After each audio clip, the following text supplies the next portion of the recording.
आणि हगवणेंकडून छळ झालेल्या मोठ्या सुनेशी सुप्रिया सुळे यांनी संवाद साधला। मयुरी जगताप हगवणे यांना सुप्रिया सुळेंनी फोन केला। सुप्रिया सुळेंनी मयुरी ज्या पद्धतीने हिमतीने बोलत आहेत त्याचं कौतुकही केलेलं आहे।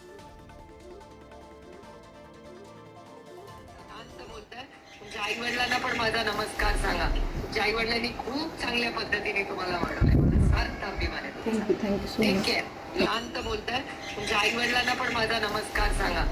आई-वडिलांनी खूप चांगल्या पद्धतीने तुम्हाला वाढवलंय, मला सार्थ अभिमान आहे। ताईंचं असं म्हणणं होतं की म्हणजे तू खूप मोठं काम करतेयस, तू सगळ्या मुलींना म्हणजे यापासून कसं बक्कट म्हणजे राहायचं, किती ठाम राहायचं या गोष्टींवरती, आणि या नराधमांना कशी शिक्षा मिळेल या गोष्टीला कसं पुढे जायचं, हे माझ्याशी ताई बोलत होते।